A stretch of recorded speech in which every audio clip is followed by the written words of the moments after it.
Welcome our YouTube channel GS with Ansu. दोस्तों, बिहार सचिवालय के लिए सेट नंबर 11 लगाते हैं, जिसमें बहुत ही महत्वपूर्ण प्रश्न दिए गए हैं जो आपके एग्ज़ाम में आने की संभावना सबसे अधिक है। जो लोग बिहार प्रधान शिक्षक की तैयारी कर रहे हैं तो वो लोग भी इस सेट को जरूर लगाएं।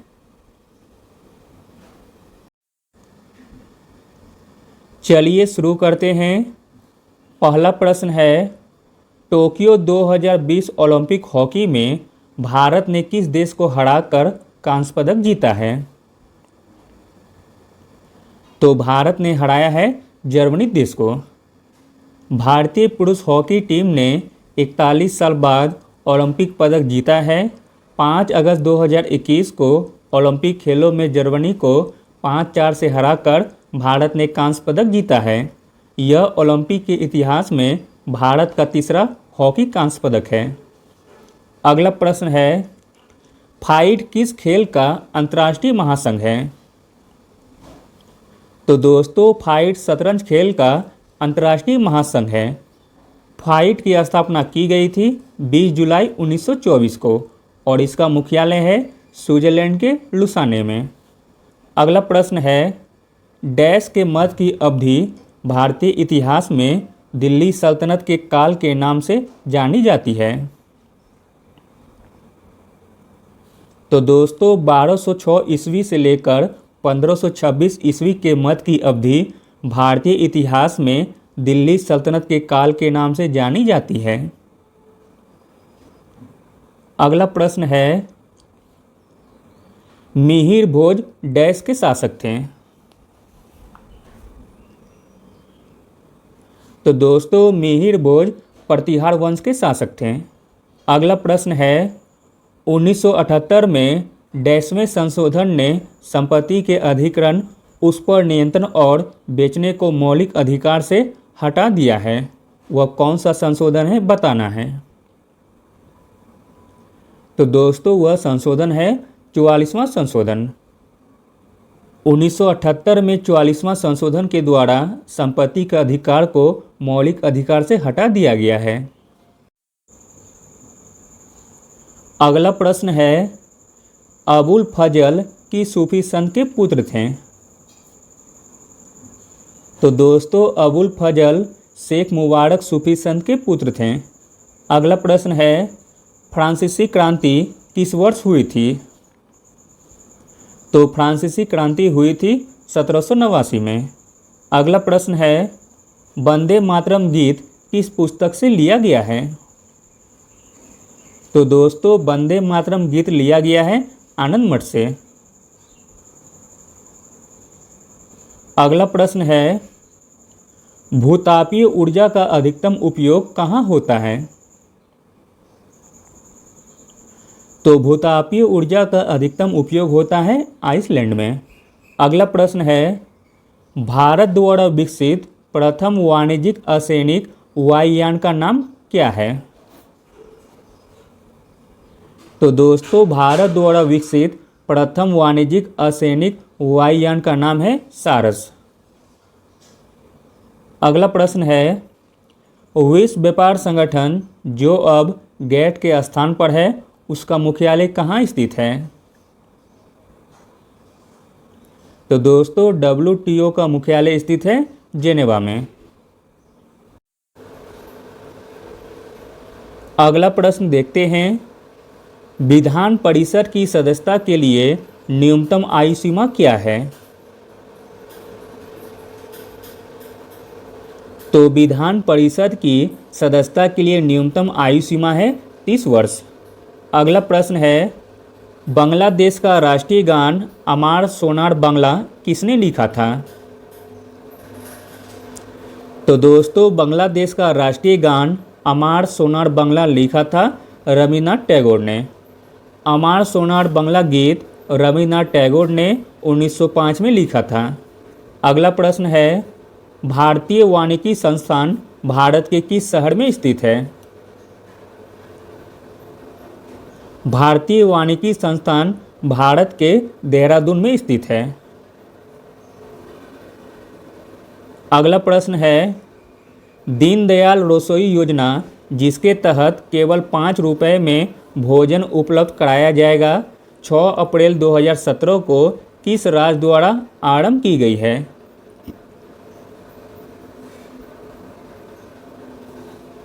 तो दोस्तों दीनदयाल रसोई योजना आरंभ की गई है मध्य प्रदेश सरकार के द्वारा।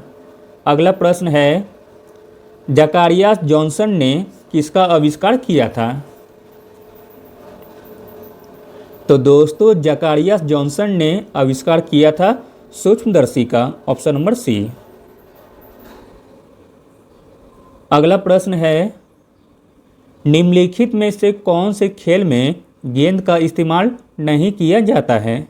आसान सा प्रश्न है। तो दोस्तों गेंद का इस्तेमाल नहीं किया जाता है बैडमिंटन में। अगला प्रश्न है, इकेबाना एक जापानी कला है जो कि डैश से संबंधित है। तो दोस्तों इकेबाना एक जापानी कला है जो कि फूलों को सजाने से संबंधित है। अगला प्रश्न है, डेविस कप की तरह महिलाओं का टूर्नामेंट कौन सा है? तो डेविस कप की तरह महिलाओं का टूर्नामेंट है फेड कप। फेड कप अंतर्राष्ट्रीय टेनिस फेडरेशन द्वारा आयोजित महिलाओं का टूर्नामेंट है। ITF द्वारा आयोजित पुरुषों का टूर्नामेंट है डेविस कप। अगला प्रश्न देखते हैं, हाल ही में किसने अपनी आत्मकथा एन अनसूटेबल बॉय का लोकार्पण किया है? तो दोस्तों यह आत्मकथा है करण जौहर का। करण जौहर की आत्मकथा का नाम है एन अनसूटेबल बॉय।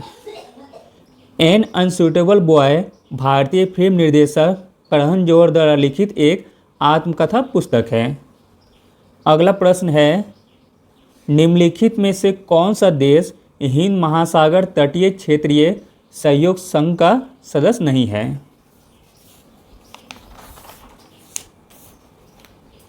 तो दोस्तों वह देश है चीन।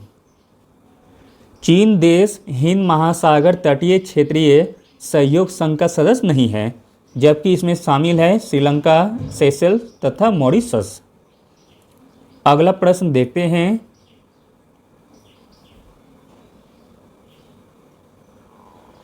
बॉली इसमें सर्विस शब्द किस खेल से संबंधित है?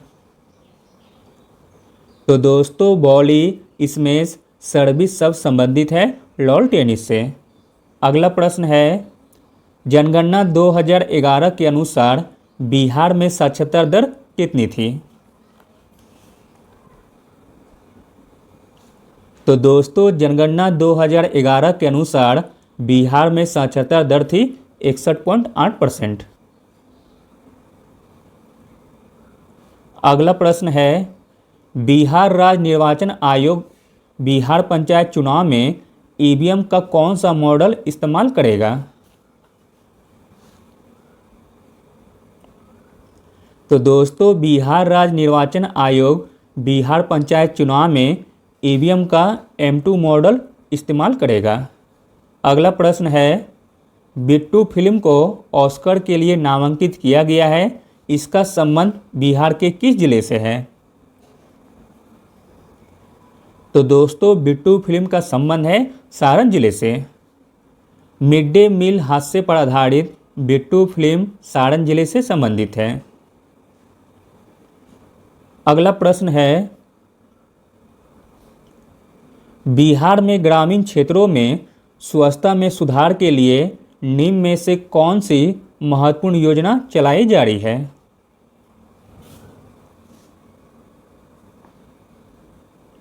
तो दोस्तों वह योजना का नाम है लोहिया योजना।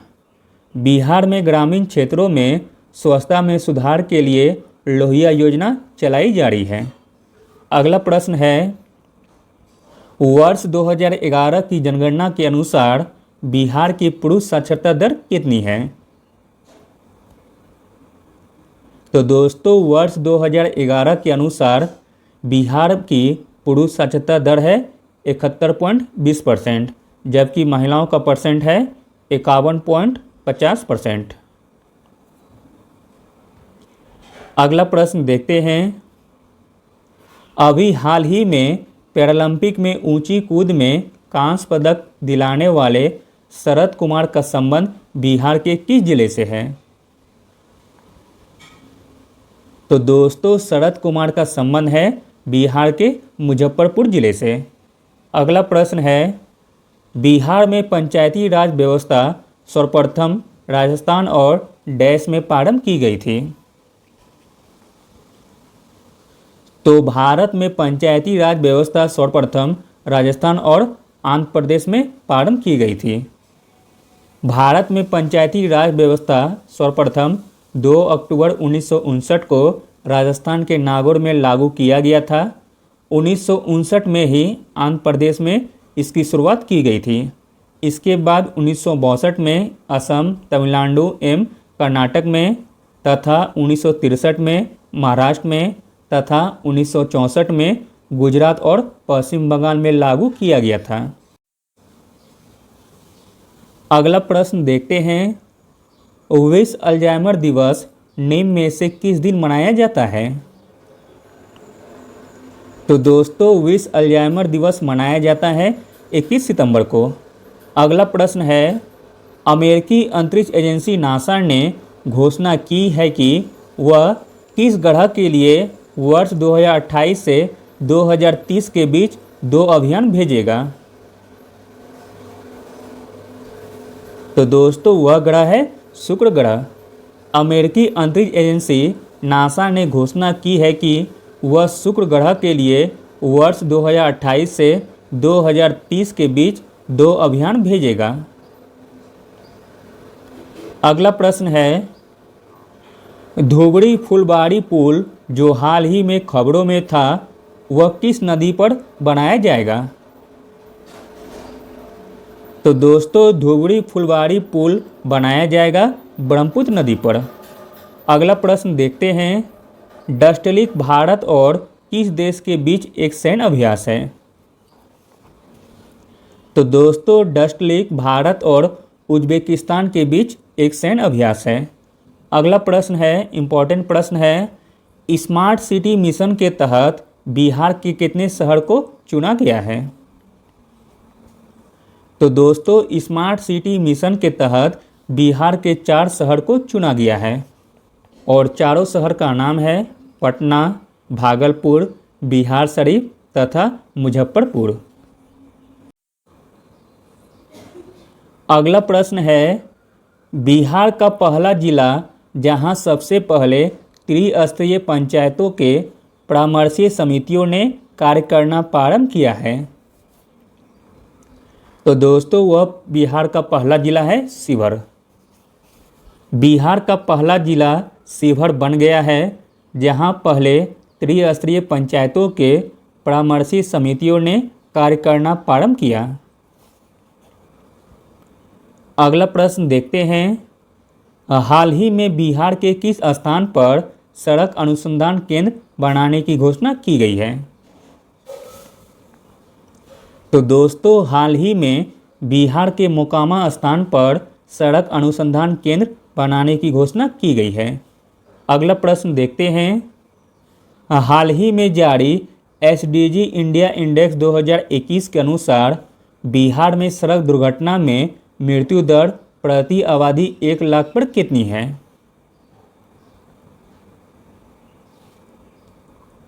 तो दोस्तों बिहार में सड़क दुर्घटना में मृत्यु दर प्रति आबादी 1 लाख पर है 6। अगला प्रश्न देखते हैं, बिहार में सेज योजना किन के लिए है? तो दोस्तों बिहार में सेज योजना है किशोर बालिकाओं के लिए। अगला प्रश्न है, नशीली दवाओं के दुरुपयोग और अवैध तस्करी के खिलाफ अंतर्राष्ट्रीय दिवस निम्न में से किस दिन मनाया जाता है? तो दोस्तों वह दिन है 26 जून। नशीली दवाओं के दुरुपयोग और अवैध तस्करी के खिलाफ अंतर्राष्ट्रीय दिवस मनाया जाता है 26 जून को। अगला प्रश्न है, विश्व गौरैया दिवस कब मनाया जाता है? तो दोस्तों विश्व गौरैया दिवस मनाया जाता है 20 मार्च को। अगला प्रश्न है, वर्ष 2008 में बिहार की कौन सी नदी ने अपना मार्ग परिवर्तित किया एवं आपदा की स्थिति उत्पन्न की? तो दोस्तों वह नदी है कोसी नदी। अगला प्रश्न है, बिहार के किस प्रमंडल के अंतर्गत न्यूनतम जिले हैं? तो दोस्तों बिहार के भागलपुर प्रमंडल में न्यूनतम जिले हैं। भागलपुर प्रमंडल में सिर्फ 2 जिले हैं, भागलपुर और बांका, जबकि पटना प्रमंडल में 6 जिले हैं, कोसी प्रमंडल में 3 तथा दरभंगा प्रमंडल में 3 जिले आते हैं। अगला प्रश्न है, निम्नलिखित में से कौन बिहार का दक्षिण पठार का भाग नहीं है? तो दोस्तों बिहार का दक्षिण पठार का भाग नहीं है, वह है रोहतास। रोहतास बिहार के दक्षिण पठार का भाग नहीं है, बल्कि यह दक्षिण पश्चिम का मैदान है। अगला प्रश्न देखते हैं, बिहार में गंगा किस नदी को छोड़कर उत्तर बिहार तथा दक्षिण बिहार के समस्त नदियों के अपार जल भंडार को बिहार के भूमि में ही यह अपने में समेट लेती है? तो दोस्तों वह नदी है महानंदा। बिहार में गंगा नदी महानंदा को छोड़कर उत्तर बिहार तथा दक्षिण बिहार के समस्त नदियों के अपार जल भंडार को बिहार की भूमि में ही यह अपने समेट लेती है। अगला प्रश्न देखते हैं, इनमें से कौन सी फसल बिहार की प्रमुख फसल में नहीं आती है? तो दोस्तों बिहार की प्रमुख फसल में नहीं आती है, वह है गन्ना। बिहार की 4 प्रमुख फसल हैं, जिनके नाम हैं चावल, गेहूं, मक्का और दलहन। अगला प्रश्न देखते हैं, बिहार में सर्वाधिक वनीय क्षेत्र वाला जिला कौन सा है? तो बिहार के सर्वाधिक वनीय क्षेत्र वाला जिला है भभुआ। अगला प्रश्न है, बिहार के प्रथम हरिजन मुख्यमंत्री कौन थे? तो दोस्तों बिहार के प्रथम हरिजन मुख्यमंत्री थे भोला पासवान शास्त्री। अगला प्रश्न है, इनमें से कौन से व्यक्ति बिहार विभूति के नाम से जाने जाते हैं? तो दोस्तों बिहार विभूति के उपनाम से जाने जाते हैं अनुग्रह नारायण सिंह। अगला प्रश्न है, वज्जिका भाषा बिहार के किस क्षेत्र में बोली जाती है? तो दोस्तों वज्जिका भाषा बिहार में बोली जाती है वैशाली क्षेत्र में। अगला प्रश्न है, ग्रीन बजट पेश करने वाला बिहार कौन सा राज्य है? तो ग्रीन बजट पेश करने वाला बिहार पहला राज्य है। अगला प्रश्न है, जीका वायरस का वाहक कौन सा मच्छर है? तो दोस्तों जीका वायरस का वाहक है एडिस मच्छर। अगला प्रश्न है, झिल्लीदार गर्दन किसका अभिलक्षण है?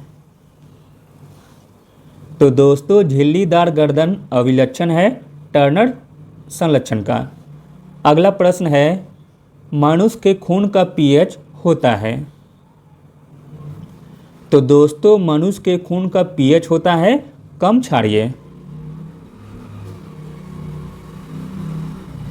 अगला प्रश्न है, निम्न में से कौन विद्युत खपत को बढ़ते क्रम में प्रदर्शित कर रहा है?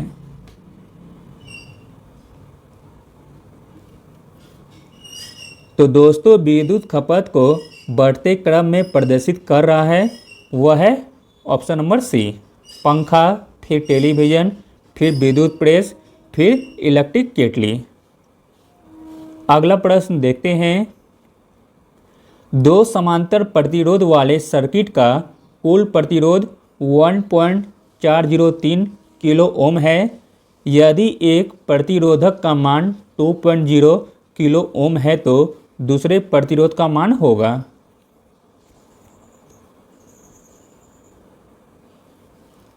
तो दोस्तों दूसरे प्रतिरोध का मान होगा 4.70 किलो ओम। अगला प्रश्न है, परमाणु बम का कार्यकारी सिद्धांत यूरेनियम का नाभिकीय विखंडन है और हाइड्रोजन बम का कार्यकारी सिद्धांत क्या है? तो दोस्तों हाइड्रोजन बम का कार्यकारी सिद्धांत है ड्यूटेरियम का नाभिकीय संलयन। अगला प्रश्न देखते हैं, ब्लूटूथ तकनीक अनुमति देती है। तो दोस्तों ब्लूटूथ तकनीक अनुमति देती है उपकरणों के बीच वायरलेस संचारण को। अगला प्रश्न है, जब इनो लवण को जल में डाला जाता है बुलबुले बनते हैं, जिसका कारण क्या है? तो दोस्तों इसका कारण है CO2 गैस। जब इनो लवण को जल में डाला जाता है तब बुलबुले बनते हैं, जिसके कारण है CO2 गैस। अगला प्रश्न है, शीरा किसके उत्पादन के लिए अति उत्तम कच्चा माल है? तो दोस्तों शीरा अल्कोहल के उत्पादन के लिए अति उत्तम कच्चा माल है। अगला प्रश्न है, बायोगैस में मुख्यतः होती है। तो दोस्तों बायोगैस में मुख्यतः होती है कार्बन डाइऑक्साइड एवं मीथेन। अगला प्रश्न है, ट्राइग्लिसराइड क्या है? तो दोस्तों ट्राइग्लिसराइड है वसा। अगला प्रश्न है, निम्न में से कौन रासायनिक उर्वरक नहीं है? तो इसमें रासायनिक उर्वरक नहीं हो जाएगा सोडियम सल्फेट। सोडियम सल्फेट एक समतलन एजेंट है। इसका उपयोग कपड़ा रंगाई उद्योग एवं कांच उद्योग में होता है, जबकि यूरिया, सुपर फास्फेट तथा पोटेशियम नाइट्रेट यह तीनों रासायनिक उर्वरक हैं।